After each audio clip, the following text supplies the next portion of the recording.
Hi students, அனைவருக்கும் வணக்கம். நம்ம இந்த வீடியோல என்ன பார்க்க போறோம் அப்படினா 11th standard chemistry quarterly examsக்கு தேவையான important questions தான் பார்க்க போறோம். சோ அதுக்கு முன்னாடி நீங்க இன்னும் நம்ம சேனலை subscribe பண்ணாம இருந்தா subscribe பண்ணிருங்க. முடிஞ்சா ஒரு லைக் பண்ணிட்டு கண்டினியூ பண்ணுங்க. ஆல்ரெடி நம்ம வந்து physics, maths, biology and botany, zoology முக்கியமான questions எல்லாமே அப்லோட் பண்ணியாச்சு. அந்த வீடியோஸ் எல்லாமே பார்க்கல அப்படினா பிளேலிஸ்ட்ல 11th important question இருக்கும். ப்ளஸ் வந்து quarterly examsக்கு பாத்தீங்கன்னா quarterly important question இருக்கும். சரிங்களா? அதில இருக்கக்கூடிய questions எல்லாமே பாருங்க. அதுக்கு முன்னாடி நீங்க நம்ம சேனலை சப்ஸ்கிரைப் பண்ணாம இருந்தா சப்ஸ்கிரைப் பண்ணுங்க. நிறைய ஸ்டூடண்ட்ஸ் வந்து லைக் பண்ணாம பார்க்குறீங்க. ஸோ ஒரு லைக் பண்ணிட்டு பார்த்தீங்க அப்படின்னா நமக்கு கொஞ்சம் ஹெல்ப்ஃபுல்லாக இருக்கும். ஸோ இதில் இருக்கக்கூடிய கொஷின்ஸ் எல்லாமே ரொம்ப முக்கியமான கொஷின் தான். நீங்கள் வந்து எக்ஸாம்ஸ்க்கு வந்து படிக்கிறப்ப இதில் இருக்கக்கூடிய கொஷின்ஸ் எல்லாமே படிச்சிருங்க. மோஸ்ட்லி நான் வந்து ஃபுல் மார்க்ஸ் எடுக்கணும் அப்படின்னா எல்லா கொஷினும் படிச்சிருங்க. இதில் 2 செட் ஆஃப் கொஷின்ஸ் வந்து நம்ம வந்து கொடுத்துருப்போம். ஒன்று வந்து பார்த்திங்கன்னா ரெட்டில் இருக்கும், இன்னொன்று பார்த்திங்கன்னா பிளாக்கில் இருக்கும். சரிங்களா? ரெட்டில் இருக்கிறது ரொம்ப இம்பார்ட்டண்டான கொஷினு. அதுக்கடுத்து பார்த்திங்கன்னா பிளாக்கில் இருக்கிறது ஓரளவுக்கு இம்பார்ட்டன்ட். சரிங்களா? நமக்கு வந்து குவார்ட்டர் எக்ஸாம் போர்ஷன் அப்படின்னு சொல்லி பார்க்குறப்ப சாப்டர் 1 to 4, அதுக்கடுத்து 6, 7, 8, அதுக்கடுத்து 11, 12. ஸோ இதில் இருக்கக்கூடிய கொஷின்ஸ் எல்லாமே பாருங்கள். பிடிஎஃப் வேணுங்கிற ஸ்டூடெண்ட்ஸ் வந்து ஸ்க்ரீன்ஷாட் எடுத்து வச்சிங்க. சரிங்களா? கொஷின் நம்பர் 1 to 10 வரைக்கும் ஸ்க்ரீன்ஷாட் எடுத்து சேவ் பண்ணி வச்சிங்க. இது எல்லாமே 2 மார்க் அண்ட் 3 மார்க்ஸ் வந்து உங்களுக்கு வந்து மிங்கிலாக இருக்கும். சரிங்களா?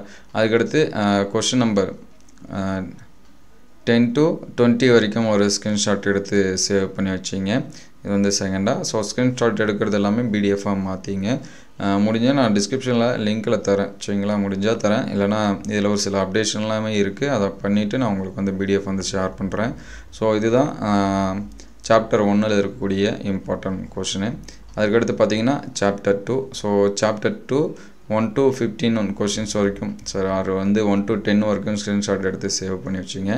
இதில் ப்ரைமரியாக கொடுத்துருக்கக்கூடிய கொஷின்ஸ், சரிங்களா? ரெட்டில் கொடுத்துருக்கக்கூடிய கொஷின் எல்லாமே இம்பார்ட்டன்ட் கொஷின் தான். சரிங்களா? இதெல்லாமே நோட் பண்ணி வச்சிங்க.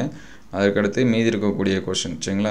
கிட்டத்தட்ட லெசன் வைஸாக ஒரு 10 to 15 கொஷின் தான் கொடுத்துருப்போம். நம்ம கட்டாயமாக அது எல்லாமே படித்து தான் ஆகணும். ஏன்னா நமக்கு வந்து 2 மார்க் 3 மார்க் தான் நிறையா கொஷினாக கேட்பாங்க, ஈவன் 11th and 12th எல்லாமே. ஸோ இதெல்லாமே பாருங்கள். அதுக்கடுத்து சாப்டர் 3. ஸோ சாப்டர் 3ல் 1 to 14 வரைக்கும் இருக்கக்கூடிய கொஷினை நோட் பண்ணி வச்சிங்க, அல்லது ஸ்க்ரீன்ஷாட் எடுத்து சேவ் பண்ணி வச்சிங்க. 4 and 6 இந்த இடத்துல இருக்கும், அதை வந்து நோட் பண்ணி வச்சிங்க. அதுக்கடுத்து மீதி இருக்கக்கூடிய கொஷின், சரிங்களா? இதையும் ஸ்க்ரீன்ஷாட் எடுத்து சேவ் பண்ணி வச்சிங்க. இது சாப்டர் 3ல் இருக்கக்கூடியது. அதுக்கடுத்து சாப்டர் 4, சரிங்களா? சாப்டர் 4ல் 1 to 15 வரைக்கும் இருக்கக்கூடியது எல்லாமே முக்கியமான கொஷினு. ஸோ இங்கிலீஷ் மீடியத்துக்கு அடுத்தடுத்த வீடியோவில் நம்ம வந்து அப்டேட் பண்ணுவோம். மற்ற சப்ஜெக்ட்டுக்கு அப்டேட் பண்ண கொஷின்ஸ் எல்லாமே பாருங்கள். இது வந்து ஸ்க்ரீன்ஷாட் எடுத்து சேவ் பண்ணி வச்சிங்க. ஸோ இது வந்து மீதி இருக்கக்கூடிய கொஷின், சரிங்களா? 10க்கு மேலே இருக்கிறது. இதையும் ஸ்க்ரீன்ஷாட் அப்படியே ஃபாஸ்ட்டாக எடுத்துக்கங்க. இதையும் ஸ்க்ரீன்ஷாட் எடுத்து சேவ் பண்ணி வச்சிங்க. அதுக்கடுத்து பார்த்திங்க அப்படின்னா யூனிட்டு 6, 7, 8. ஸோ 6 லெசனில் இருக்கக்கூடிய கொஷின், சரிங்களா? இதெல்லாமே மார்க் பண்ணி வச்சிங்க, அல்லது ஸ்க்ரீன்ஷாட் எடுத்து வச்சிங்க. அதுக்கடுத்து மீதி இருக்கக்கூடிய கொஷின் 10 to 20 வரைக்கும் ஒரு ஸ்க்ரீன்ஷாட் எடுத்து சேவ் பண்ணி வச்சிங்க. அதுக்கடுத்து 15 to 20 இந்த 5 கொஷினும் தனியாக எடுத்து வச்சிங்க. அதுக்கடுத்து இது வந்து சாப்டர் 7. ஸோ 7ல் இருக்கக்கூடிய கொஷின், சரிங்களா? இது எல்லாமே ஃபஸ்ட்டு இது எல்லாமே ரொம்ப எல்லாமே முக்கியமான கொஷின் தான். எக்ஸாம்ஸில் இதுக்கு முன்னாடி காலண்டர் அண்டு மிட்டம் எக்ஸாம்ஸில் கேட்டது இந்த மாதிரி கொஷின் தான் எடுத்திருக்கு. ஸோ 1 to 10 ஒரு ஸ்க்ரீன்ஷாட் எடுத்து வச்சிங்க. அதுக்கடுத்து 10 to 11 to 20 ஒன்று எடுத்து வச்சிங்க. இதெல்லாமே. ஸோ இந்த லெசன் மட்டும் கொஞ்சம் நம்பர் ஆஃப் கொஷின் வந்து அதிகமாக இருக்கும். ஸோ இதையும் ஸ்க்ரீன்ஷாட் எடுத்துங்க. ஸோ இது எல்லாமே மார்க் பண்ணி வச்சிங்க. ஸோ அதுக்கடுத்து 8th லெசனில் இருக்கிறது. 8th லெசன்லேயும் 1 to 10 வரைக்கும் ஒரு ஸ்க்ரீன்ஷாட் எடுத்து சேவ் பண்ணி வச்சிங்க. இது எல்லாமே முக்கியமான கொஷின்ஸ் தான். ஸோ அதுக்கடுத்து 11 to 18 அது வரைக்கும் ஒரு ஸ்க்ரீன்ஷாட் எடுத்து சேவ் பண்ணி வச்சிங்க.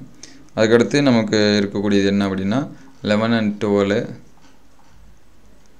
ஸோ 11th லெசனில் பார்க்குறப்ப இந்த கொஷின்ஸ் எல்லாமே நோட் பண்ணி வச்சிங்க. இது ஒரு ஸ்க்ரீன்ஷாட் எடுத்து சேவ் பண்ணி வச்சிங்க. அதுக்கடுத்து மீதி இருக்கக்கூடிய கொஷினு, இதையும் ஸ்க்ரீன்ஷாட் எடுத்து வச்சிங்க. ஸோ அதுக்கடுத்து 12 12th லெசனில் பார்த்தீங்கன்னா 8 கொஷின்ஸாக இருக்குது ஓவராலாக. ஸோ இதெல்லாமே மார்க் பண்ணி வச்சுங்க. எக்ஸாம்ஸ்க்கு படிக்கிறப்ப ப்ரைமரியாக இந்த கொஷின்ஸ் எல்லாமே படிச்சுங்க. அடுத்தடுத்த வீடியோவில் டாப் 20 கொஷின்ஸ் இது எல்லாமே அப்லோட் பண்ணும். 2 மார்க்கு 3 மார்க் அண்டு 5 மார்க் கொஷினு. ஸோ எக்ஸாம்ஸ்க்கு என்னென்ன கேட்பாங்களோ அதை மட்டும் இருக்கக்கூடிய கொஷினாகவும் அதையும் அடுத்தடுத்த வீடியோவில் அப்டேட் பண்ணுவோம். இந்த கொஷின்ஸ் எல்லாமே உங்களுக்கு எந்த அளவுக்கு ஹெல்ப்ஃபுல்லாக இருக்குது அப்படின்னு சொல்லிட்டு கமெண்ட் பண்ணுங்கள். இந்த வீடியோ உங்களுக்கு பயனுள்ளதாக இருந்துச்சு அப்படின்னா உங்கள் நண்பருக்கு ஷேர் பண்ணுங்கள்.